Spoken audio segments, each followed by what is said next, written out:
For something like 3 decades now, the BMW M3 has been the fast four-door of choice. For those of us a little more blessed than others though, we've been a bit stuck. There hasn't been a truly practical M3 forever. You could buy an RS4 or a C63 wagon, but never the M3. That is, until now. Welcome to the BMW M3 Touring.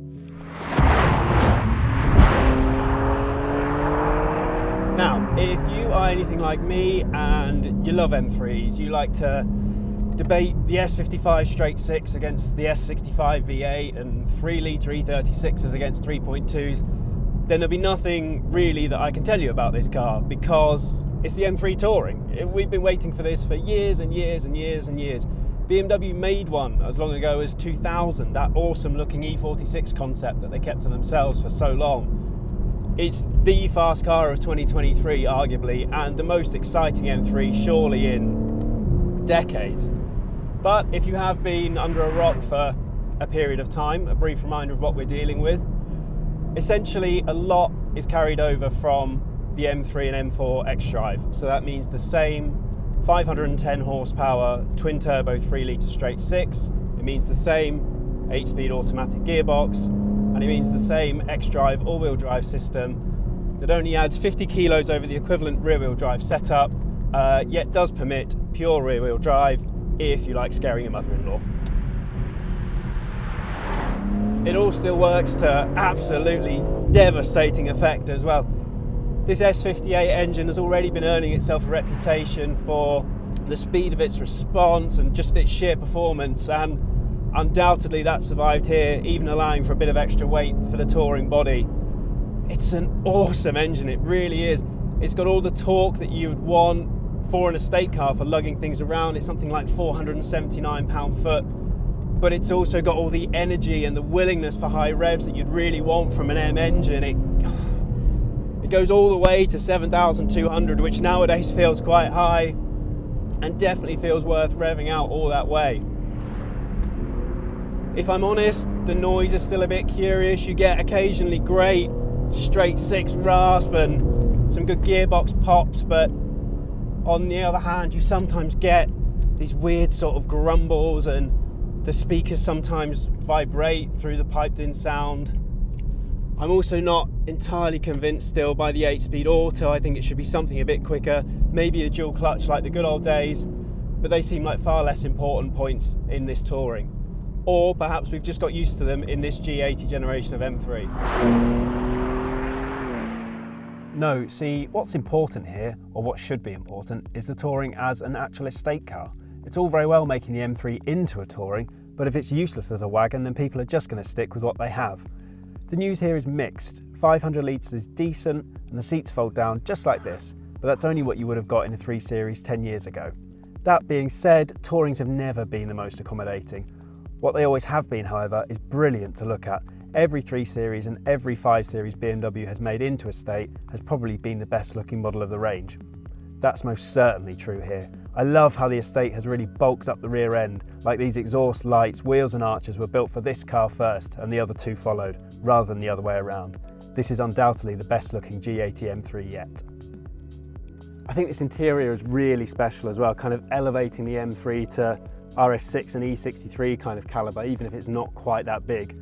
But it's good that it feels special because you can spend £100,000 on an M3 Touring, which is a lot of money. But look, it's really special, it's really cool. I love this new curved display that you get in new M3s and M4s. It's functional, it's usable, it looks cool, but you keep some buttons where you need them, including down here for drive modes and whatever.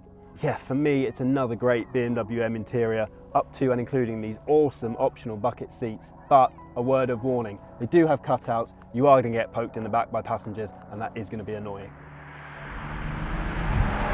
Oh, how we mocked back when this generation of M3 was launched and BMW told us it weighed 1,800 kilograms. 1,800 kilos for an M3, there was uproar, myself included. The car was going to be fat and heavy and lardy and just not very good. Then we all got to drive an 1,800 kilo M3 and were made to look quite silly, weren't we? Because it was brilliant. It definitely managed all that weight, it was agile, it was fast, it had great traction, great body control. I'm a huge fan of the current generation of M3. Then came the xDrive car, which added even more weight, and if I'm honest with you, might have been even better still, because you got all the benefits of forward-driven wheels with none of the drawbacks. It added only a little bit of weight, and you could still go two-wheel drive if you wanted to. And after that came the Cabrio, and even that was decent, to be honest with you, much though I don't like to admit it. But when you're talking about such a heavy car in the first place, that's only about 5% or so. As we film this in January, I'm probably still 5% heavier than I was before Christmas, you know, and I'm still the same sort of person. This is still the same sort of awesome M3, and I don't have any technology, any ceramic brakes, any very expensive dampers to help me get along. So yeah, it should come as no surprise at all to find out that this is still an engaging, exciting, exhilarating M3 to drive, just one that's an estate. Everything that we've come to love about this generation of M3 has most certainly made it to the Touring. There's still more configurability than you're ever really going to need. You can leave the steering, the suspension, the brakes in comfort. You crank up the engine to sport, maybe have the four-wheel drive in four-wheel drive sport. Otherwise, leave it well alone for ages and ages. It'll still be great. What you get is the same formidable ability of the saloon and the coupe to dive into an apex, to retain incredible composure through a bend, and then just drive you out with this incredible traction, but never feeling dull or dim-witted with it. The xDrive is just sensational for how it distributes power. It never goes where you don't want it to go. It's remarkable. When you want some traction to the front wheels, it delivers it. When you want it going to the rear wheels, it delivers it. It seems to know what you want for the power before you even know it. It's spookily, scarily good, which is very useful when the roads are like this. As combustion engine fast estates go, I really do think this is on another plane for both ability and engagement. It makes something like an RS4 feel very old and very heavy, I must admit. Perhaps something like a Taycan Sport Turismo is even better at scything through bends and managing considerable mass, but it's mute in every sense by comparison. This is exciting and engaging and alive in the way that only an M3 ever seems to be, and it's a Touring.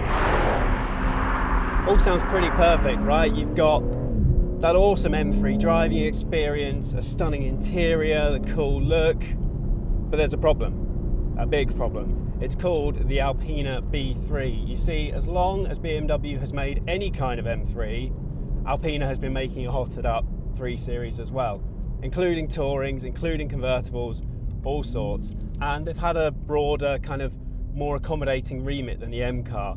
You bought the M car as the ultimate driving machine. You bought the Alpina as the ultimate barnstormer. They were kind of more refined, more cosseting fast cars. And there's a sneaking suspicion now that if you're buying a really, really fast 3 Series Touring, that actually the Alpina way of doing things might just be better.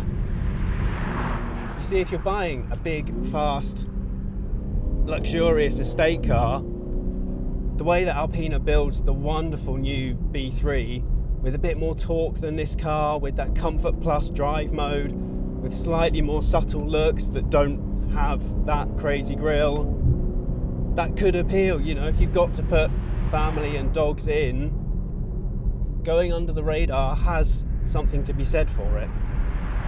It helps, of course, too, that the latest B3 is absolutely wonderful to drive. I think, if I'm honest, this M3 Touring is not as consummately talented as the B3. I really must say that, because that car is so good. I think if you're driving solo a lot of the time, this is awesome. It's fantastic. It is the better car. But as an all-round prospect, with that extra torque, with the ability to blend into the background that this car doesn't really have, I think the Alpina might just have it, you know. But let's finish on a positive, shall we? We have an M3 Touring in the world, at last. It's absolutely brilliant. You can buy one. You should go and buy one right now.